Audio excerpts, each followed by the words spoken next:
Welcome to the Vergecast, the flagship podcast of enterprise certificate hacks. I'm your friend David Pierce, and I am having a project day. I feel like being an adult is just like a long, unending list of maintenance tasks. There's always things to hang up and things to take down and filters to change and sinks to clean. And did you know you're supposed to clean your garbage disposal and your dishwasher? Apparently, there's all kinds of stuff like that. And rather than let it hang over my head, I've discovered that what works for me is to just keep a long running list. And then once a month or so, whenever I'm feeling particularly energetic and have some time, I try to just knock out as many of those things as I can, right? It just feels better. And most of those tasks take like 1 to 5 minutes anyway. So I can get up, do a whole bunch when I'm feeling energetic or have a show I want to watch or whatever. And then it's done. And then I don't have to think about it for a month. I'm sure there are a million things that are supposed to be on that list that I don't even know about, but I've made it this far. I don't want to know. I'm sure it'll cause me pain and I'll deal with it as it comes. That's what being an adult is, right? Anyway, we have an awesome show coming up for you today. We're going to do two things. We're going to talk a bunch about the Delta emulator, because that little retro game emulator has kind of taken over the App Store the last couple of weeks. And it turns out its story is both longer and weirder and more interesting and maybe more reflective of kind of the whole evolution of the tech industry than you think. So we're going to talk to the person who made Delta about the whole journey to get here and what it says about where we might be going next. After that, we're going to talk about AI, because I've been testing AI gadgets, AI apps, AI platforms, AI everything for like a year and a half now. And I've found one use case for me that is perfect and it's awesome, and I want to tell you about it. And this probably won't surprise you, but it does involve talking into a microphone. We're also going to answer a Vergecast Hotline question about the Rabbit R1. We got lots to do. Super fun show. All that is coming up in just a second. But first, I just noticed this like pile of laundry and socks behind me, and it's starting to stress me out. So I'm going to go deal with that. Project number 1 off the list. This is the Vergecast. We'll be right back. Welcome back. For all of the last 2 weeks, the most popular app in the Apple App Store has been a game emulator called Delta. We've been talking a lot about Delta on this show over the last few weeks, both because it's a huge hit and because it seems like maybe the start of a new era for the App Store. Like in the history books of smartphone apps, there might be a before Delta and an after Delta for lots of reasons.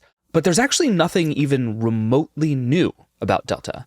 The story of this app is actually a full decade long, and it starts with this guy. I'm Riley Testut, and I'm the founder of AltStore, developer of Delta. Riley has had, as you might expect, a pretty wild few weeks. In the middle of it all, I asked him to come on the show and just tell me the whole Delta story. Why he wanted to build an emulator in the first place, how the regulatory and technological world changed around him, and in general, how Delta went from a big hack to a big hit. It starts with Riley in high school, just kind of looking for something to do. I was just back in high school. I think it was my junior year. And I just one day came across just like the open source repo for a jailbreak Game Boy Advance emulator, GPS phone. And I was like, oh, this is cool. This is all the code. I can probably just download this and tweak it and then put it on my own phone without having to jailbreak. Because, yeah, I've never been a fan of jailbreaking. It's just never really appealed to me. So I found this code base. I hacked it away for a couple months, put it on my phone. I put it on a few of my friends' phones. They liked it. And then I uploaded it to GitHub and called it GBA for iOS, and then kind of left it there for a bit. And then people found it on GitHub and started talking about it. And so I was like, oh, there's interest in this kind of thing. So you just made it as sort of it sounds like a mix of like a thing that you thought would be useful and just kind of a thing to do. Yeah, I just wanted Pokemon on my phone. That was literally just, I found this. I was like, oh, cool. I can put Pokemon on my phone now. And that's awesome. And that's really all I was thinking at the time. And then I put it on my friends' phones, and then we were playing just Pokemon ourselves. And then just completely coincidentally, there was this service that came out around the same time that lets you connect like open source GitHub projects and sign it with Apple's enterprise certificate, basically. There's a company that had an enterprise certificate, and you could just connect your GitHub account and then re-sign your apps like that. And so I was like, oh, cool. I'll connect this to GBA for iOS, and then people can install it outside the App Store. Maybe a few people will download it. And that's basically when I learned, oh, wait, there's a huge demand for this thing. Oh, interesting. I did that, and then within like a week, people were like posting videos about how to install it. There were lots of Reddit posts. And I was like honestly caught off guard because at this point it was still just a project I made for me and my friends like in high school. And so then I was like, okay, there's demand for this thing. Let's take this seriously. Let's like build like a real version of this app that's not like thrown together, not hacky. And so that's when I got my friend Paul Thorson on board, also still in high school. And we were like, we're going to do a brand new version of GBA for iOS, GBA for iOS 2.0. We're going to redesign it from the ground up, just build it and make a really polished experience. And so we basically spent all of senior year working on that. And in like halfway through senior year, we released GBA for iOS 2.0. And that's the version that most people know. That was the version that you installed from my website. You set your date back like 24 hours. And you could install it because of a weird bug that allowed enterprise certificates to work that way, even if they're expired. Yeah, wait, so real quick, just pause for a second and explain the enterprise certificate thing to me. Because I feel like part of the story here is like Riley's adventures in figuring out how to install apps on phones. Yes, it's slowly getting more and more complicated. Yeah, so this was the easiest hack. It's just, as long as I found an enterprise certificate, I could just sign GBA for iOS with it. And literally anyone could just download it from a website on their phone. Super simple. And the idea is basically, it's like, that's the certificate you would use if I'm like a company wanting my employees and no one else to have that app, right? Yeah, the exact same flow. And so it's just, you're not supposed to do it for this reason. And so what Apple normally would do is they would just like revoke the certificate. They'd make it, this is no longer valid, and all apps that are signed with it can no longer be installed. And so the bug that I took advantage of was apparently at this time, like in iOS 7, if you just set your date back on your phone by more than an hour, the checks for whether a certificate is valid or not just don't work. They just don't do it. Sure. You did try to install GBA, and Apple would have revoked the certificate, but because you set your date back, iOS was fine installing it. And so it was just like a really weird bug that I could take advantage of because Apple couldn't do anything easily about it. They had to actually fix iOS to address it. They couldn't just be like, okay, nope, turn off the certificate. It was about 9 months later that they finally addressed it. And then that was when I moved on basically from GBA for iOS is when it was like iOS 8.1. They killed the date trick. It was literally on my birthday when it actually happened. And I was like, oh, that's funny. But honestly, at that point, I had just gone to college. And so I was like, you know what? I'm going to move on from this whole thing. GBA for iOS is really cool. I wanted to go on to the next thing. Do you know how many people were using GBA for iOS, like at that sort of peak moment before it got shut down? A lot of people, like more than 10 million for sure. Wow. Whoa. Yeah. That's like a 0 or 2 bigger than I thought you were going to say. Yeah. There was a stupid amount of people using GBA for iOS, which is why I was so motivated to do this for this whole time was I just knew that there was a market for this kind of thing that everyone just kind of assumed there wasn't. But I'm like, no, GBA got 10 million downloads outside the App Store. Like it's just, people just really want to do this, like play old games. Yeah. Okay, so you're sort of forced to shut down that project a little bit. Yeah. Was there a moment where you're like, okay, I'm ready to go to war with Apple. Let's fight this to the death and figure out how to get GBA for iOS back? Or when the sort of exploit gets shut down, do you just kind of say, you know what? Like you said, I'm going to college anyway. Yeah. This is just a moment. Let me focus on other things.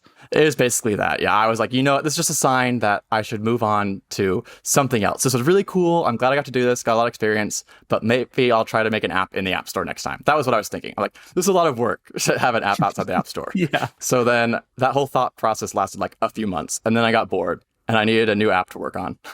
And so, yeah, Swift had also just been announced like the previous year. And so I was like, oh, you know what? Let me just make another toy app for myself to learn Swift just for me. And you know what? I'll make another emulator. It'll have more systems, but it's just for me. Like, it's just like a fun thing I wanted to work on to learn Swift. That was like my entire motivation. So you're just run the exact same playbook again without even realizing it. Exactly. I was like, you know, I'm just going to make it for fun. Yeah, I know. You'd think I'd learn at some point.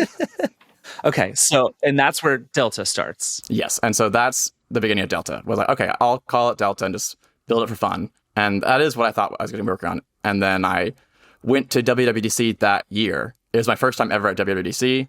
What year is this at this point? 2015. Okay. So I go to WWDC and I talk to the app review team, like because they have like a lab there. And I basically just say, hey, I'm working on this emulator app. Is there any world that it could be approved in the App Store?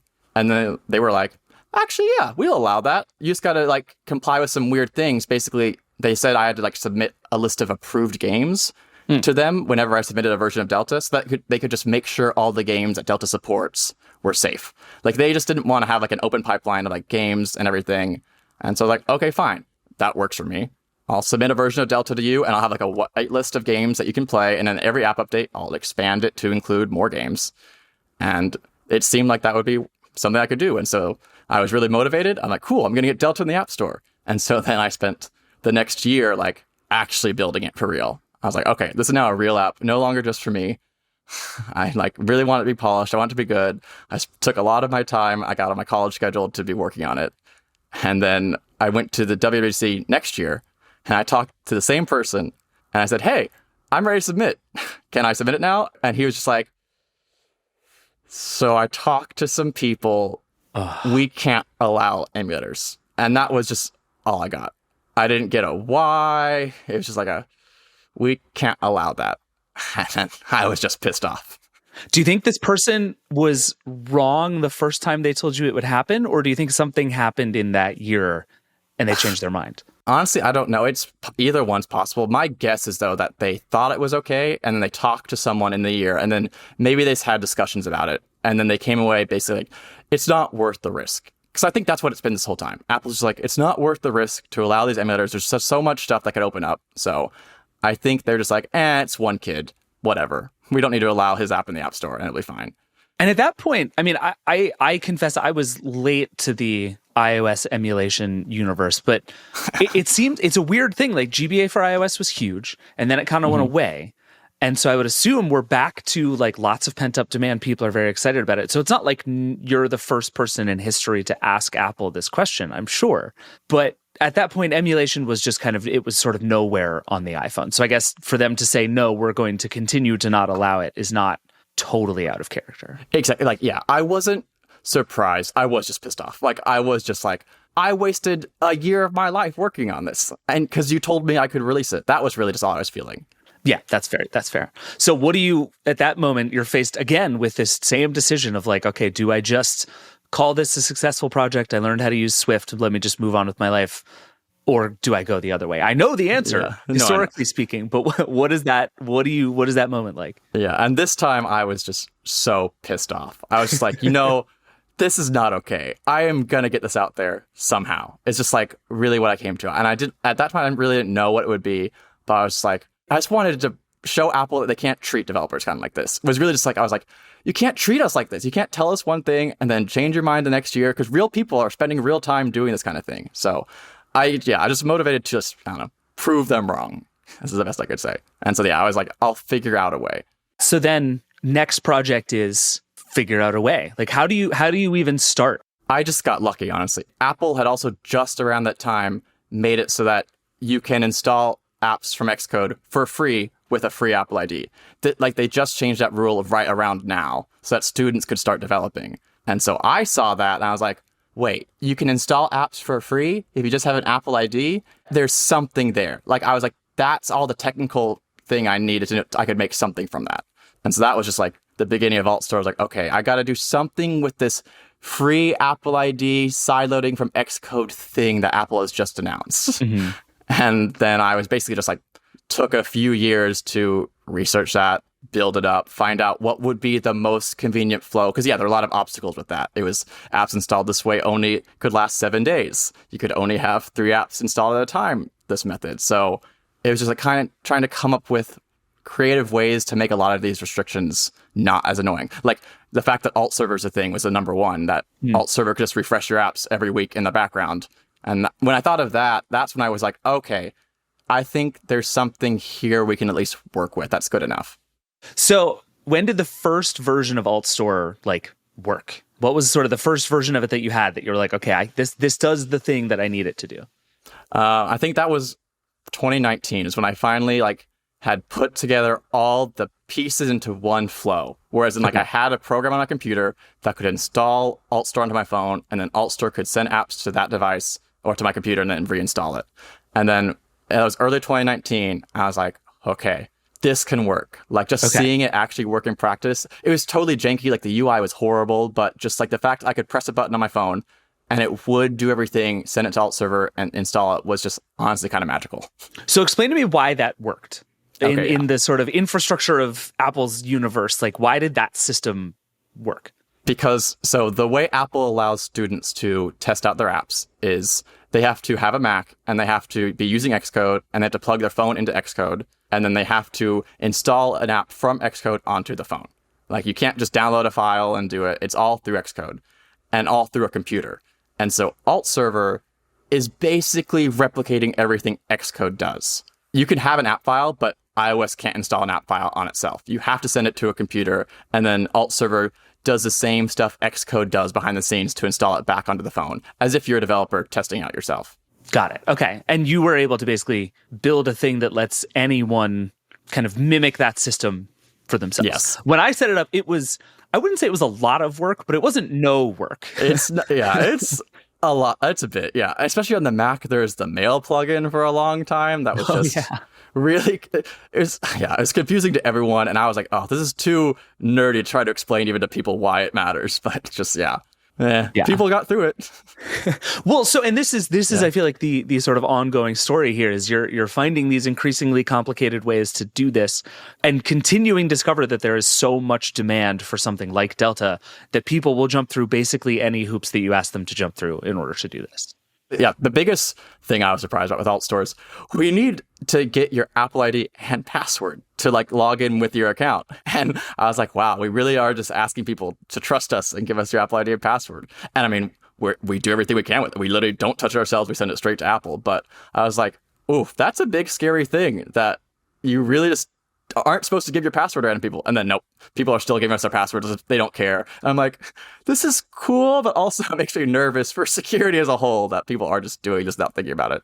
Oh, for sure. And it puts you in a really interesting position, I would think, as the developer of this to say, okay, what is this thing? Like, am I just building this as sort of a fun side project for people who want to play Pokemon on their phones, which comes with, I think, one set of like security and privacy implications. Like to some extent, honestly, if you send your Apple ID and password to just a dude, I don't think you have any reasonable expectation of privacy. Like I think it's a good thing that you were taking care of people's privacy as best you could. But I think for me as the user, I deserve what I'm getting at that point, right? But then if you're like a company that has a terms of service and is set up to make money and you're like, we're in this for the long haul and we're serious about it, I think that changes both the way you have to treat stuff and the way that I can expect you to treat stuff. Yes. And it seems like as you were going through this, you were also trying to decide like how professionalized do I want this thing to be? Is that fair? That's pretty fair, because when the first version of AltStore that launched was literally just like a Delta installer. The only app in it was Delta. It could install Delta, and I just knew that was important. But even at that point, I knew I wanted AltStore to be a bigger platform. That was like kind of what motivated. Is like I didn't want to build a whole nother workaround just to install Delta. The fact that I could do it for AltStore and for other apps too made it more appealing to me. I was like, fine, I can do the work, and then lots of other apps can take advantage of it. And so it was always the plan to expand beyond Delta.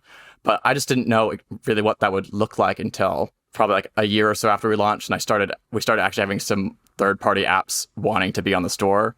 And then I got a sense of, okay, this is the type of apps people want to install. This is what I got to be dealing with. And yeah, that's helped a lot.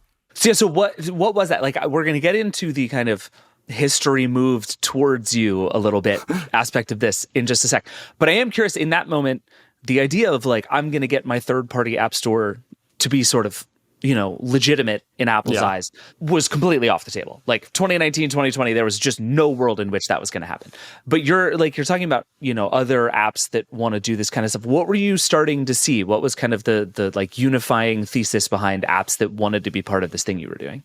I mean, at first it was just any app that wasn't allowed in the App Store. And honestly, it's still a big appeal today. It's just like, for whatever reason that was rejected for whatever type of rule, they just couldn't be the App Store. And so then they'd see AltStore and then they'd be like, oh, an alternative. There are a lot of emulators, like obviously. Sure. So there are plenty of those. There's stuff you can expect, like iTorrent had like an app and you can be like, yeah, I can see why Apple wouldn't approve it, but stuff like that. UTM, the virtual machine app, just running Windows on your iPad, really cool, not allowed in the App Store. So it was just like a bunch of different random projects, or another one I liked that I think is really cool, Old OS, if you've heard of that one. No. It's like a high schooler just recreated iOS 4 in Swift UI. And so it's just like the whole experience. Like you open the app and it's the home screen from iOS 4. You can open all the apps and it looks exactly like it did back in the day. Oh, that's and awesome. It's really cool. And so it's just like, oh, a fun little idea that not allowed in the App Store. So it's, yeah, a bunch of stuff like that. So I launched AltStore, and the first year was really great.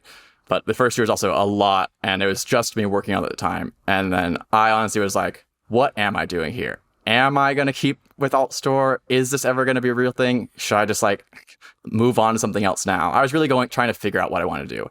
And then it was really at that point I realized what I wanted was, I saw basically that the US was investigating Apple and that the EU was investigating Apple around this time. And I was like, you know what? I feel like there is going to be something that happens in the next few years. I want to be ready for that, but I need help. And that's when I basically brought on my partner, Shane Gill, who's my best friend and I've lived with for like 10 years. And I was like, hey, I need you with me. I need to just do it together. I need you to do all the business stuff. And so I can just focus on the programming and then we can make that happen. And at that point, we started like making the plans for what AltStore is today, or at least an AltStore in the EU, AltStore PAL. Okay. So you actually really were betting on the theory that eventually this was going to be a real thing that you could do and not just sort of a series of ever more elaborate hacks. Yes. Yeah. By that time, I was convinced it would happen. Just, I didn't know when, but just at some point in the future. That's fair. Okay. So, and this was like peak COVID, if I'm doing my timing math here correctly. Everything's weird at this time, and you're like, well, let's just go for it. Everything's weird. Everyone's reevaluating their lives. My original plan was, I was like, hey, Shane, let's move to New Zealand together. Let's just escape everything. Let's build this in New Zealand, because I'm a New Zealand citizen, so it'd be cool to go home for me. But that didn't work out. It was too hard to get New Zealand during COVID. Yeah. Understandably so. We're in Dallas now, which is the same thing. It's like this close. Yeah, it's basically the same. Okay. So you start building this thing. And was the idea we want to build sort of a full app store? Like, is it as simple as that? That was the pitch? Yeah. When Shane came on board, that was the full pitch. Like, we're going to build a real app store and show people what life could be like if there were other apps. Just be the example. And then whenever it was official, be the official, like be an official store. And what were developers saying? Were you like reaching out to folks being like, do you want to be part of this? And what were they telling you? Honestly, we didn't need to be reaching out to anyone. People were just reaching out to us. Like, there are a lot of people who just have app ideas that just aren't getting in the App Store. And even I'm like, wow, there are just so many apps that like we're getting like reaching out to us. I'm like, oh wow, that was rejected. So people just reaching out for us. Yeah. And were you having any contact with Apple at this point, other than, those two conversations at WWDC? Was there any inclination that Apple was even sort of aware of your existence throughout this process? We did at one point. When the EU started investigating stuff, me and Shane sent an email to the executives at Apple, basically saying, hey, y'all, I think the EU may be going too much. And do you we just reach out, hey, like we're here and we don't want like a crazy world of sideloading. Do you want to like be on the same page here? And they didn't respond at all. But we were at the time just thinking, we don't want a crazy free-for-all. And that's what it seemed like maybe the EU was going to be. We wanted a more restricted sideloading world where the App Store was still the main app store. Why? I really think that's what makes iOS so good for like the vast majority of people. Like, it is just so simple that you can get any app that you trust through one store. I think that's really valuable. It's why like so many people I know personally use an iPhone that aren't techies. And so I just always knew that there needed to be a way for sideloading to exist without taking over the app store, or taking like so many apps away from it. Okay, so you then are watching the regulation stuff happening. Are you like barreling through all the, DMA white papers and trying to get the deep sense of what's going on? Like, how into this were you as that regulation was happening? Once the DMA was like an actual thing and they were talking about it, oh yeah, we were very much deep in it. And then we were just like, we got to be ready for anything. Because literally until Apple announced what they were doing, we just were like, are we going to be a sideloading tool? Are we going to be a full app store? Are we going to exist at all? Like, we just had no idea what was going to come next. We just knew that there would be some way of installing apps. Okay. And so I guess with that idea, you can kind of keep building Delta and AltStore the way you had been without making too many kind of unchangeable decisions at that point. Yes. We basically were working on like stuff that we knew would be true no matter what. Like, we were building up like the UI for browsing apps, and like we were expanding or building the Patreon flow so that people could connect their Patreons and install that. Because we just knew no matter what, that would be good for this world. We just didn't go into like the really technical stuff about like the actual installing process. It was just basically making the app look as much like a store as it could be. Yeah, that makes sense. And at that point, how are you thinking about like the business of Delta? You've been working on this thing for an awfully long time without making any money on it. I'm assuming there were conversations about like how do we all get rich from this thing that clearly lots of people want? People do keep asking me, but the thing that I've believed in, and what Shane before he even joined AltStore, he was the one that convinced me to make a Patreon for all this in the first place. He was like, hey, when you're working on Delta and AltStore, just have a Patreon on the side to support yourself. Because honestly, I thought my original plan was to release AltStore and Delta and then move on to something else and like just let it exist and let people install it. But Shane was the one telling me, no, people want to support creators right now. You should just have a Patreon that people want to subscribe to and just support future development. And so I launched AltStore with that, and it did really well. Like, it has paid for everything ever since I started AltStore. We really believe that's a really important thing that should exist, because developers right now, you can't sell apps through Patreon in the App Store. And it's just such a really good way, I think, for creators to build a relationship with their audience. And just people also don't mind spending a few bucks to a person, but they do mind spending a few bucks on an app. Yep. So it's just like very different relationship. And so we're basically just trying to really promote the Patreon idea. Our own income basically is just through the Patreon. We're still selling or having access to our betas for our patrons. And that's worked out pretty well as a way of monetizing Delta, honestly. Okay. Yeah. I mean, even just the idea of thinking of an app developer as a creator in the same way that you think about like a content creator as a creator is really interesting and is totally not how most people perceive it, right? Like, exactly. And I think it's coming around a little bit. Like, personally, at least, I've seen a lot more of the sort of bootstrapped one-person app become a thing that people like in a way that I didn't, and they like associate the app with the person who makes it. Yes, yeah. But I think for most people, it's all so faceless, right? Like, yes. it's just an app that exists. I don't know if it's made by one person or 10,000, and I don't care. I'm just mad that they're charging me money. And and it's interesting to think that like maybe the business model is part of the problem there, that because it all just sits in the App Store and it is so divorced from personality and people, that maybe that's the problem. So actually connecting Patreon to that is a really interesting way of just changing the way people think about what like an app is and how it gets made. Yeah, exactly. And I'm really excited for that. And another nice benefit is we can just have our apps be free and then people just get the betas. But so it means there's no features that are locked behind paywalls like forever. It's just you can wait forever and get it for free. Or if you just want early access, you can donate. And I think that's more appealing to people to like when they're trying to support an app versus, oh, you've locked away a feature and now I can never use it unless I pay. It's like, yeah, that difference I think makes a huge deal. Yeah, no, I totally agree. So, okay, so right before the DMA drops, and I guess, what was it, like March of this year when Apple put out its third-party App Store plans? It was end of January, yeah.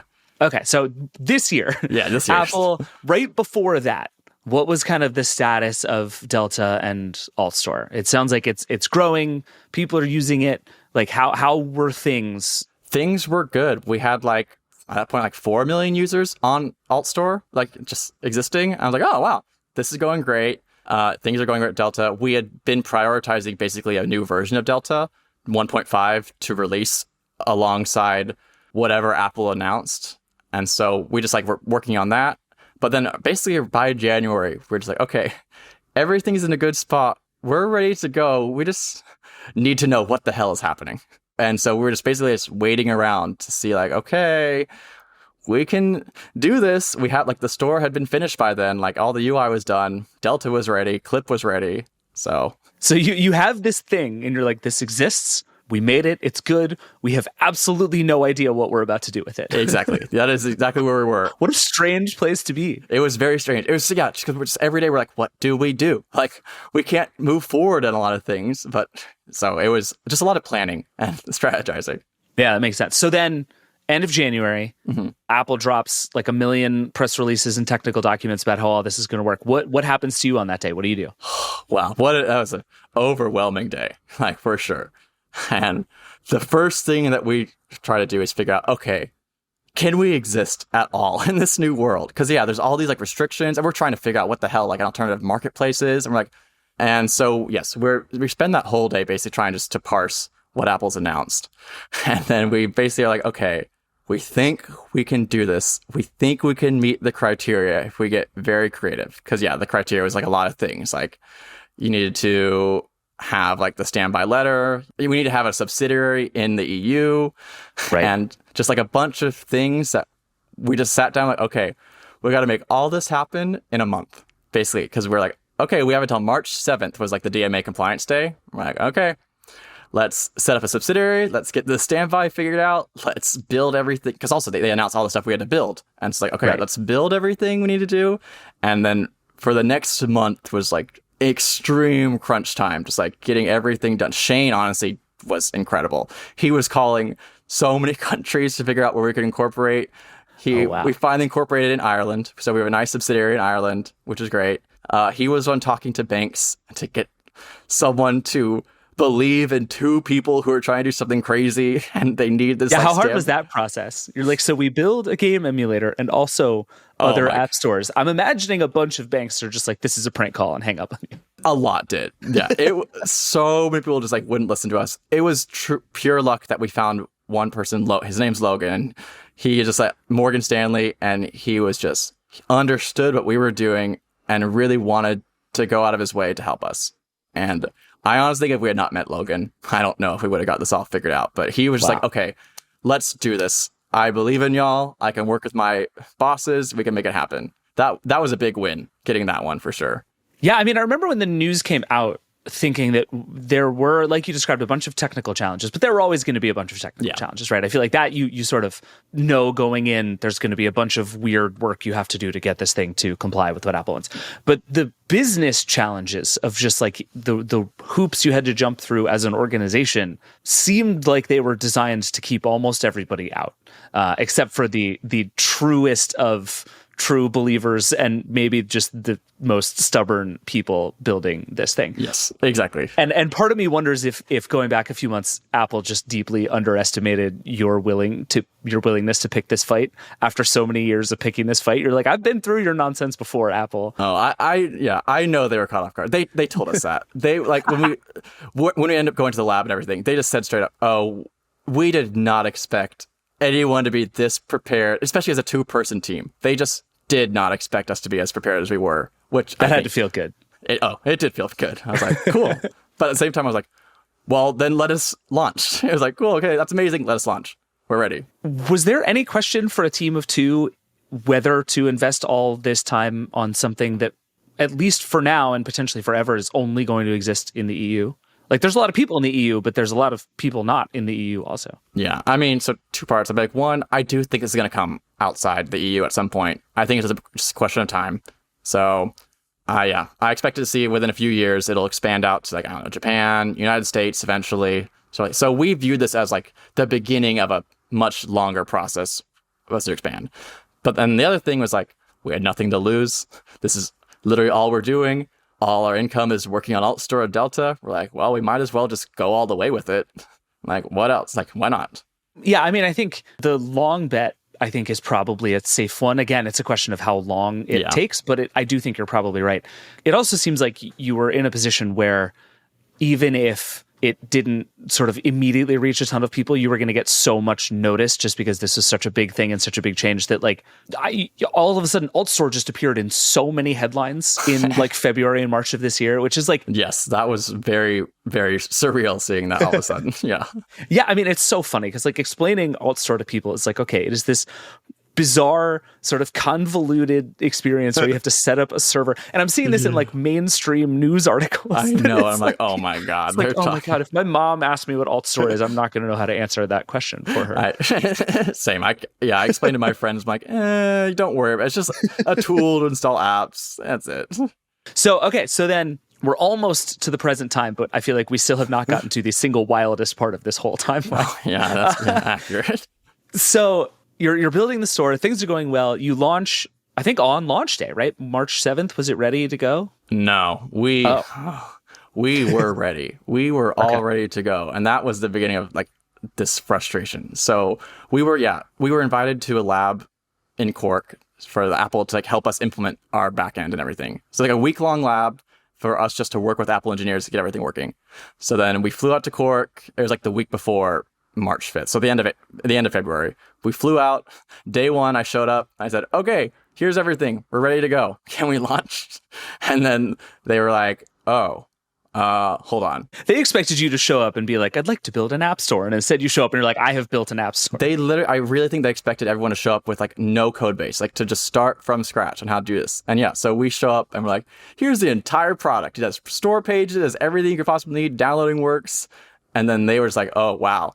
Well, yeah, just very clear. Yeah, they were not expecting that. And so it basically was then, okay, so Monday I was like trying to pressure them. Can we launch tomorrow? Can we launch tomorrow? iOS 17.4 is coming out tomorrow. Can we be there? And then it just became clear that this whole process was going to be much longer than we expected for a lot of boring reasons. Like basically just legal, like giving them documents, having them review documents, stuff like that. So iOS 17.4 came out and me and Shane were very bummed because we're like, we were ready to launch on launch day. We were all ready to go. And then, so that was frustrating. So how long did it take before you actually got the thing up and running? Then I think it was 2 months later. Like it was April 17th. Like, yeah. So Oof. yeah, from March 5th to April 17th was just waiting. So a month and a half. And so we did that. And then, yeah, the reception was immediately just phenomenal. People just so excited. But then we also immediately saw, which we expected, that Delta was the main story. Sure. That Delta in the App Store was the big deal. But we had to figure out what to do, and we knew that would be the outcome. If we released Delta in the App Store, that Delta would get like its big moment to be everywhere. And we just were like, you know what, that's fine. It's free marketing for AltStore. If everyone just knows about Delta and then they talk about it and then they get it through AltStore in the EU. So you just glossed past part of it though. Like the whole Apple suddenly allows emulators in the App Store. Yeah. You say that as if you expected that to happen. I don't think anybody expected that to happen. Not at all. The most unexpected thing that could have happened. And me and Shane had different reactions at first. Shane was more like, what? This changes everything. Now we got to think it through.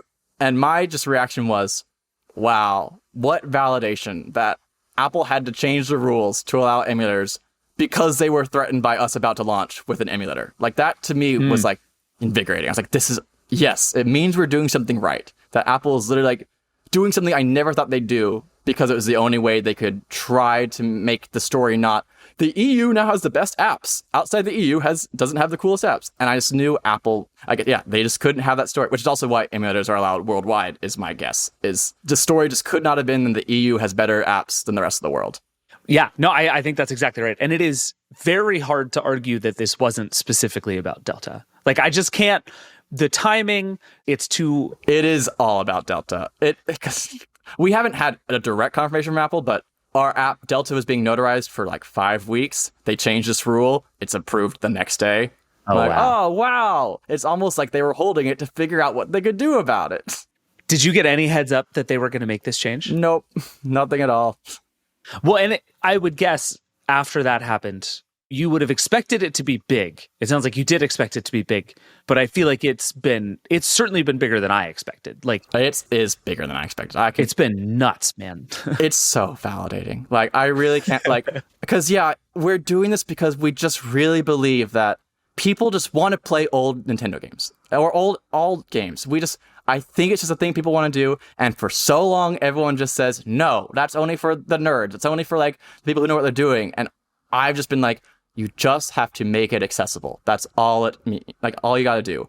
If it's accessible, people will know how to do it and they will love it. We're seeing that is exactly the case. And yes, so even more people than I thought are enjoying it. It is the most surreal thing, seeing it not only in the App Store, but being the top app in the App Store. For like a long time. Are you still the number one app in the App Store? I mean, I think last time I checked, but yeah, since we've launched, we've been number one. And yeah, so surreal. Like, the most, like, any time in my life, I've never felt more like I actually am dreaming right now. Like, I need, like, pinching myself, like, because it was just too perfect. Like, work on this app for 10 years, and then day one in the App Store, it's the top. It was just incredible. Has it changed what you think about how to do all of this? I mean, if you had charged $2.99 for Delta, you would have made a crap ton of money by now. Like, are you thinking about the business of all of this differently after it's blown up the way that it has? I think we want this to be bigger than just like Delta. And we want this to cause like actual change in like the emulation scene or in the gaming sphere. Just like, we want to make this more accessible for everyone. We want people to start talking about it and to have real conversations about it without just being like piracy. And so a lot of what we're doing is we thought Delta, to make that change happen, we had to it had to be free. Everyone had to have it. And that's, I think, just what we're focused on really is as long as we're making enough to support ourselves. And so we're not in need of more money, but I just think for Delta to have the biggest impact is just make it as fully free and accessible to as many people as possible and let them just start reliving games. Are you worried at all about legal ramifications? I mean, there was obviously the Yuzu thing that happened kind of right before this. It's been a weird moment in the emulation community. Have you heard from any Nintendo lawyers? Yeah, that came out as we're also in Europe trying to launch this. I'm like, oh, interesting. Very, very relevant to us. But I'm not going to say I'm not nervous about things, but I am confident in what we're doing. I've learned a lot of what not to do over the past 10 years. And I think that we are really trying to show how you can do something like this legal. We're not Yuzu. We're not emulating a current generation console. We're not doing a lot of things that other emulators get in trouble. There's no DRM we have to deal with for the game. So just the game files ripped from cartridges. So we don't have to do anything like that. We're doing everything we can to do it right. And there was no world that I wouldn't have done this. I guess that's a better way. I wouldn't have got this far and not released Delta. I just had to. No, I think that, and I think that's part of why this moment of your story is so interesting, because we're at the beginning of this weird new era of apps in the App Store. And I think a lot of stuff is changing and a lot is going to continue to change. But we're also, in a funny way, kind of at the end of your 10-year journey. You finally finished the thing. That is what it feels like. It's really weird, but I'm like, wow, it actually happened. It got in the App Store. And yes, it does feel like the culmination of that whole journey, which is very weird. Yeah. Does that make it feel like I finally got to do it and it worked and it was huge and it was awesome and now I can go do something else? I honestly, the fact that Delta's doing so well has just motivated me to just want to work on it so much for right now, because I've just been working on it in isolation, assuming one day it could be a big deal. That, I don't know, actually seeing everyone play it right now has made me really motivated to really focus on it again. And also because so much of the past 2 years has been a lot priority working on AltStore. And now that we launched AltStore, we can just have some fun with Delta again. There's just so many fun features I want to add that I haven't had time to, because we had to get AltStore up and running for this deadline.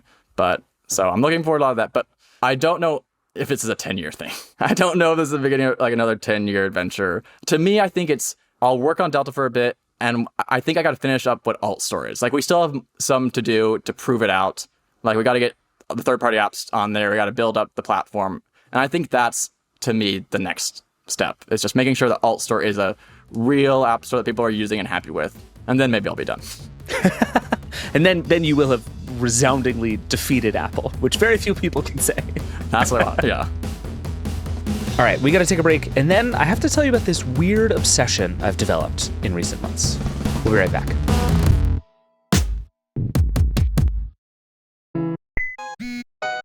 Welcome back. I've spent most of the last month, and really most of the last year, talking about and testing AI gadgets. It's been a long time, maybe since the early VR days, but maybe even as far back as the early smartphone era, since we've seen this many new things with this many new ideas. Most of those ideas right now are very bad. Well, not bad necessarily. It's just that they don't work, so they're bad. You know what I mean? The Humane AI Pin has some interesting theories about how you might use a device without a screen and without getting sucked in and distracted. It's just that none of those things work very well. The Rabbit R1 just kind of puts an AI chatbot on a device that looks like a rearranged phone. And again, none of it works very well. So far, for me at least, there is only one thing about AI that really feels like it works and actually makes my life better. And that is voice notes. A good microphone, plus good transcription software, plus some useful models for summarizing and grabbing the most important bits of what I say, it works, and it's awesome. I kind of feel like a doctor now, running around talking nonsense into my tape recorder, like JD from season 4 of Scrubs. Mrs. McCalla, 40s, moderately attractive, condition improving. Did you just say I was moderately attractive? Excuse me, Mrs. McCalla? Patient's complaint of hearing loss was clearly just to get attention. Though I also, to be fair, have this experience a lot doing that. I like toast. They aren't all winners. In actual reality, by the way, doctors have used voice recorders forever. Talking is a lot faster than typing, and a transcript of a conversation can often give you a lot more information quickly and with context than you'd get from just a written thing.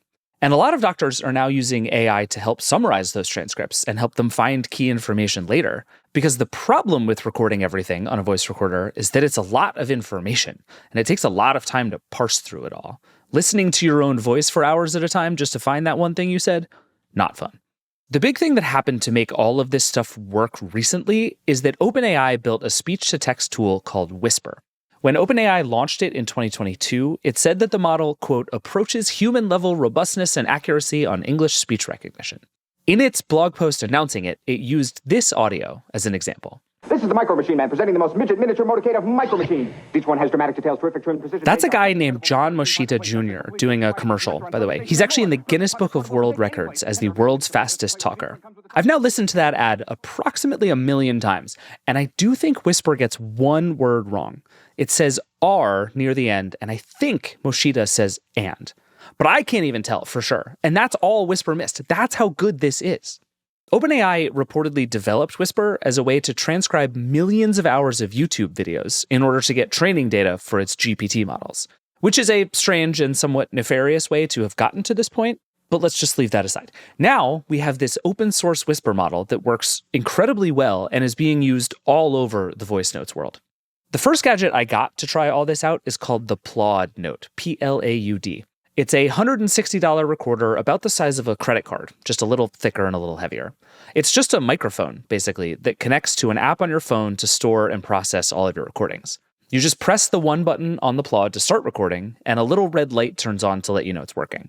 It has one mode for just recording your voice, and another that's supposedly optimized for recording phone calls. It actually comes with a case you can attach to the back of your phone for recording those calls, and it's surprisingly good at it. Note that this call may be recorded for quality assurance. If you have an emergency, please press 1 now. If you would like to fill a prescription, press 2. As a reporter who has spent most of my career constantly trying to find ways to record phone calls, this is awesome. For years, I've used this weird rig where I have a headphone splitter that goes into a pair of ear pods and also into a voice recorder. This is just way better. But you can also use it to record sales calls and meetings and that sort of thing.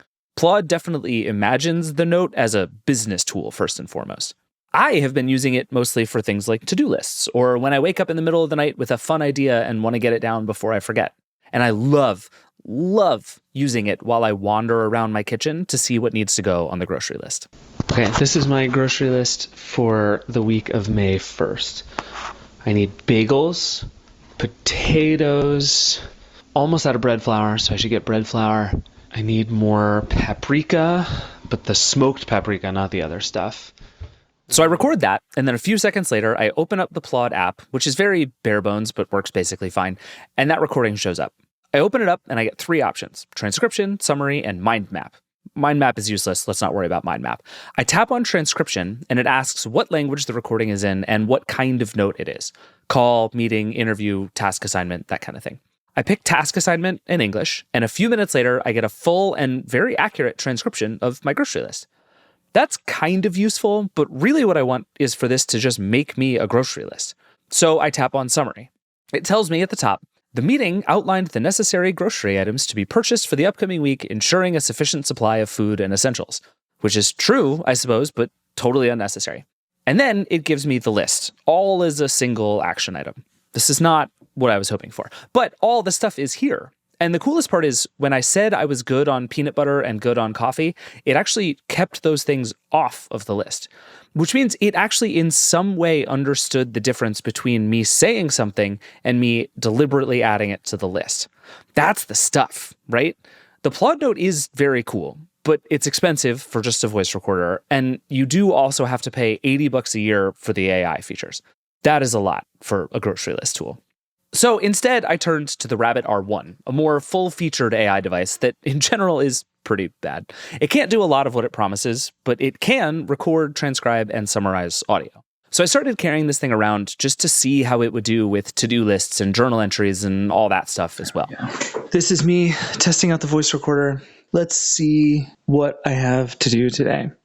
I need to finish my Apple story. I sent edits back to Jake. He's going to get edits back to me. I'd like to get that at least into top edit today. We have the Vergecast at 2. I Once you record something, Rabbit stores it all in an app called the Rabbit Hole, which is not a good app in general, but for these purposes, it's fine.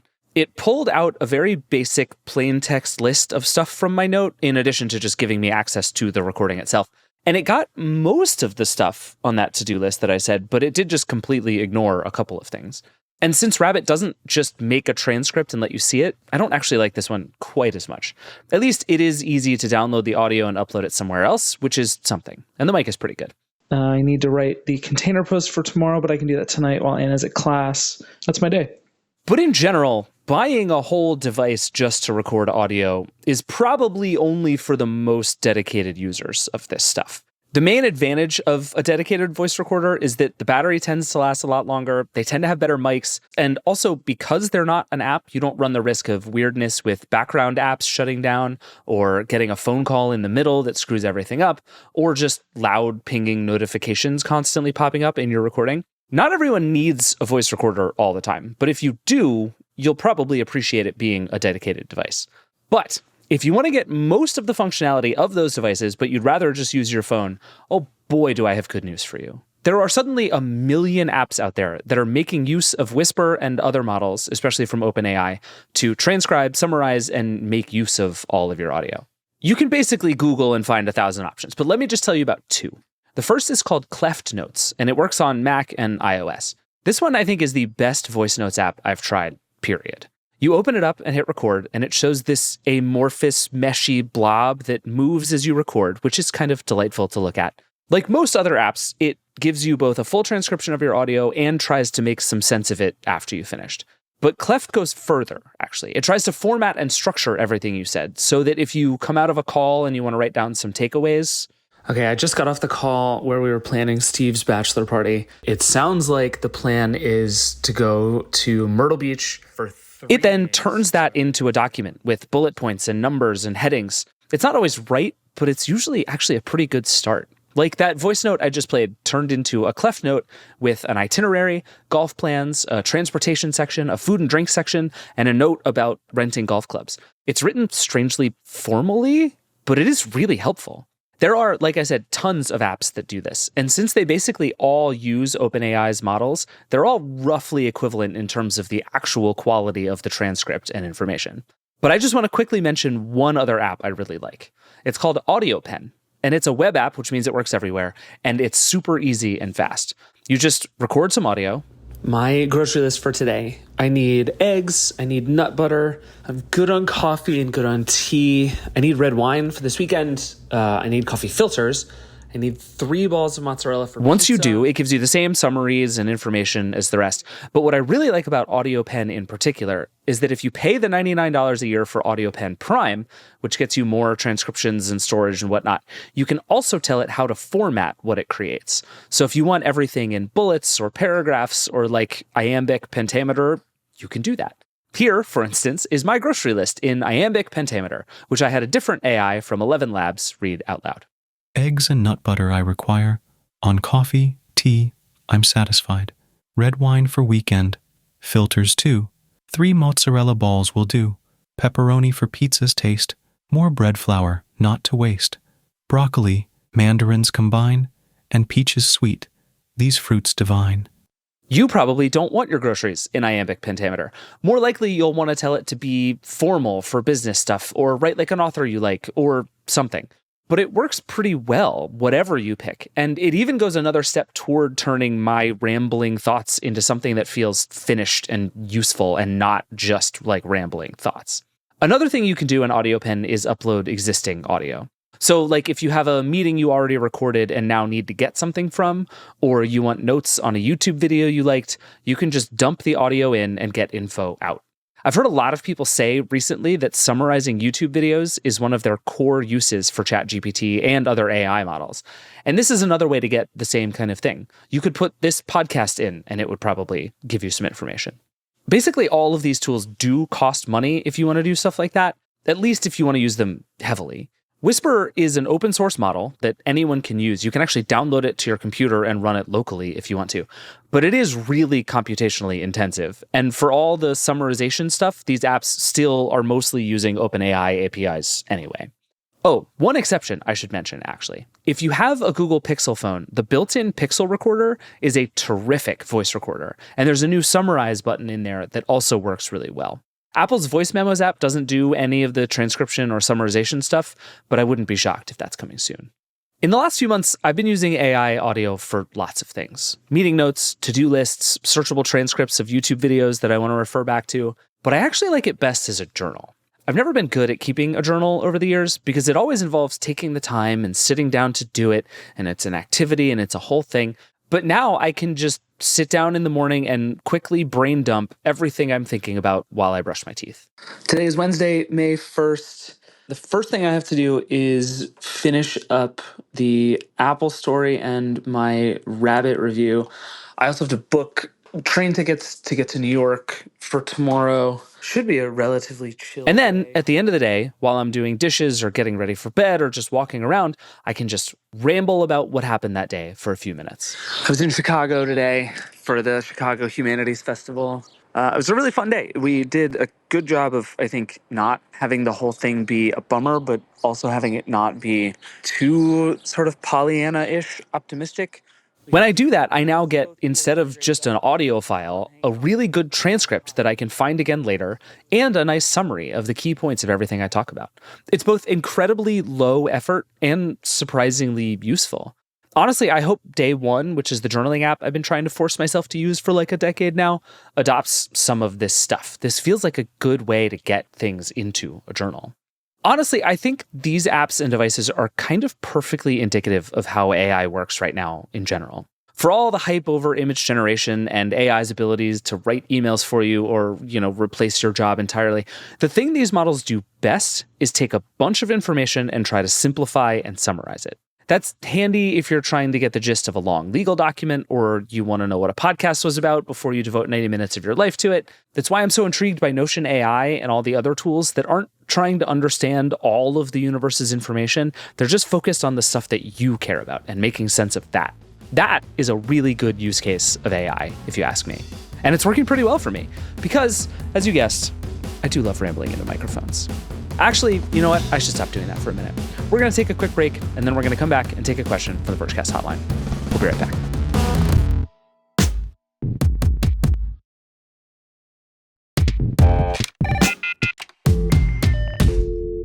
All right, we're back. Let's get to the hotline. As always, the number is 866-VERGE11, and the email is vergecast@theverge.com. We love your questions. Please keep sending them, keep calling, and we try to answer at least one on the show every week. This week, we have a very timely question from Dax. Hey guys, it's Dax from Virginia, and I can't go to sleep because I've just been thinking, why is the Rabbit not just an app? At $200, it's like a very buggy, bad-looking plastic thing, and it doesn't do anything that I feel like my phone can't do. So why isn't it just a paid subscription service app that I can install on my phone? We'd love to know your thoughts. Bye.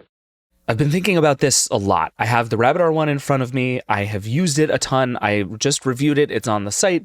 We have a video. You can watch me wandering Washington, D.C., yelling questions at the Rabbit R1.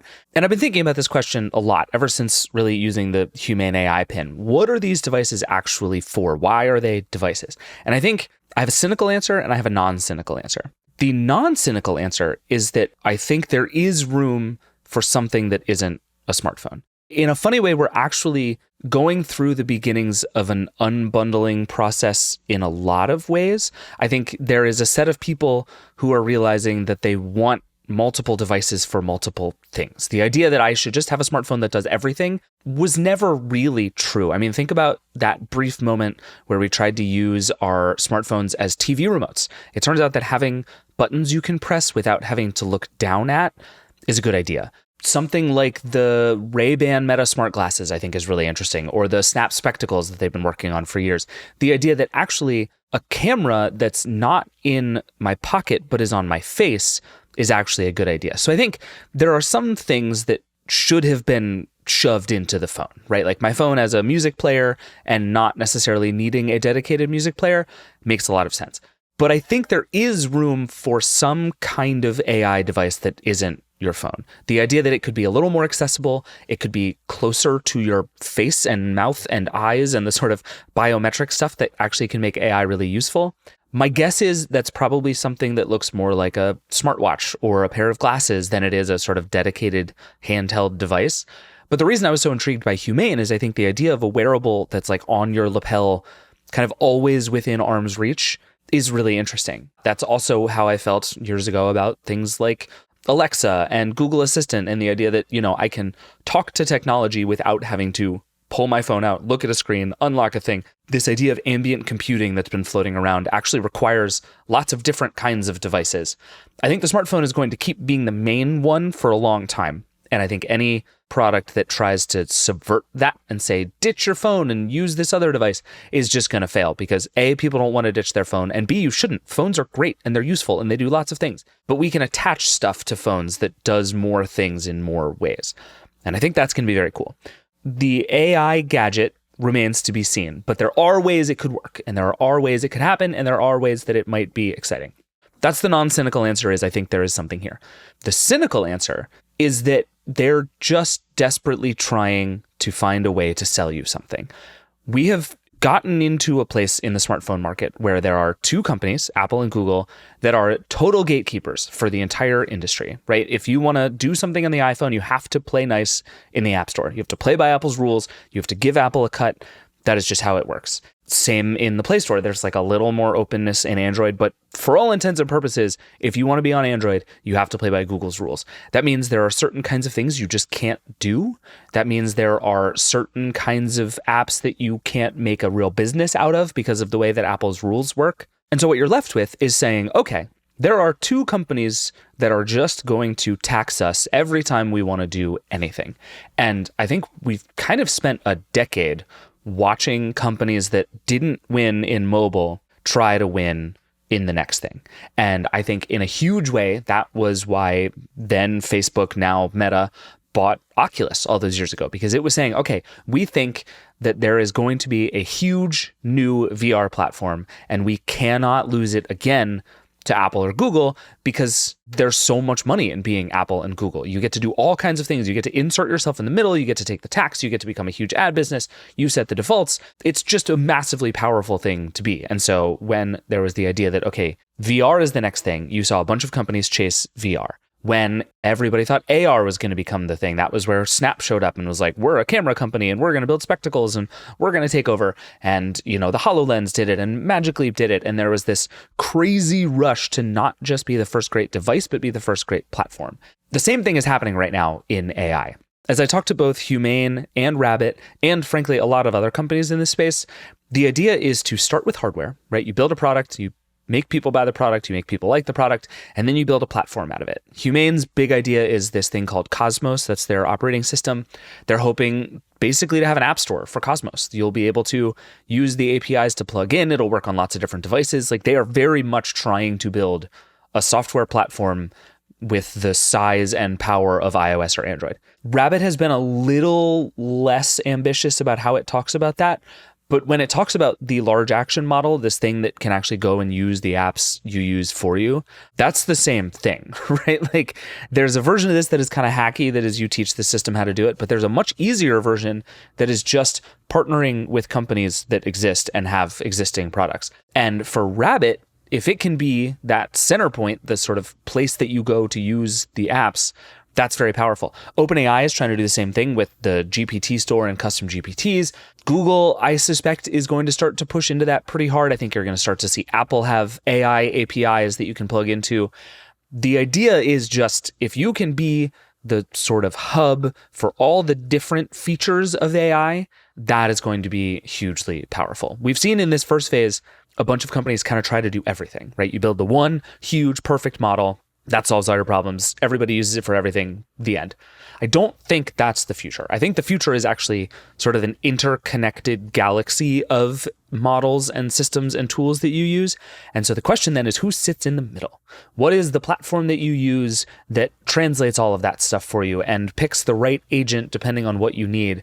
And I suspect all of these companies think that if they can be that platform, they can make an awful lot of money off of being that platform. Hardware is part of the business. I think actually a lot of these companies genuinely would like to make money from their hardware. Rabbit is hard to tell, and frankly, so is Humane, if there's actually any money in it right now. But they do seem to both want to be hardware companies. But more than that, they want to be platforms. And you cannot build a platform on top of iOS or Android. They just won. And as they push into AI, they're going to entrench that even further, right? I think we're going to see a lot of AI stuff at WWDC. We're going to see a lot of AI stuff at Google I/O. Gemini is already all over Android. Those companies are not interested in letting other AI platforms in. And I think there's really interesting regulatory questions about whether they're going to be forced to. Like, what if you picked your AI model the same way you picked your default browser? Really interesting idea. These companies will not do that unless they are forced to do that. So we'll see.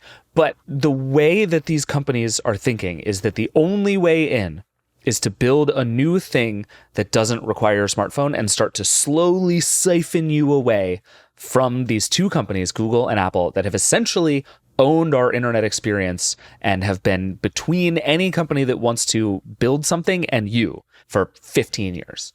That's a hard thing to upset. It's why a lot of the antitrust stuff going on right now, especially in the US, is happening. And if I'm a new company, that's the only reason I would build hardware, because building an app is too hard. There's too much stuff in the way, and you're probably just going to get eaten alive by Apple or Google. So that's the cynical answer. I hope for the non-cynical answer. And in reality, I think it's a little bit of both. Like, we are in a phase where there are interesting new ideas about hardware because there are interesting new ideas about how we interact with technology. We're going to spend, I think, less time tapping on our phones over time and less time looking at screens just to do basic things. So if that's the case, we are going to need new devices. But also, anyone trying to compete in those spaces knows that the only real way to build a company the size of Google or Apple is to do it outside of Google or Apple. And that's what everybody is desperately trying to figure out. That said, all the AI stuff we've seen so far should pretty much just be an app. I have yet to see the one that I am like, this is a new category of device. But I'm holding out hope. I haven't tried all the glasses yet. I'm excited to see. All right, that is it for the Vergecast today. Thank you to everybody who came on the show, and thank you, as always, for listening. There's lots more on everything we talked about, my Rabbit review, lots of our Delta coverage, all kinds of stuff on AI voice notes, lots more on theverge.com. I'll put some links in the show notes, but as always, read the website. It's a good website. We try hard to make it great. If you have thoughts, questions, feelings, or other AI gadgets you want me to try out, you can always email us at vergecast@theverge.com or just call the hotline, 866-VERGE11. We love hearing from you. Send us all your thoughts and questions and ideas for what we should do on the show. Feelings about everything. It's my favorite thing. We have a Slack room, by the way, where every single one of the hotline questions comes in as they are received, and I get to listen to them, and it's just so fun. I listen to every single one, I promise. Whether or not it makes it on the show, please know our whole team hears all of your calls. We read all of your emails. We love hearing from you. This show is produced by Andrew Marino, Liam James, and Will Poor. The Vergecast is Verge production and part of the Vox Media Podcast Network. Nilay, Alex, and I will be back on Friday to talk about earnings, iPads, and a whole bunch more. We'll see you then. Rock and roll.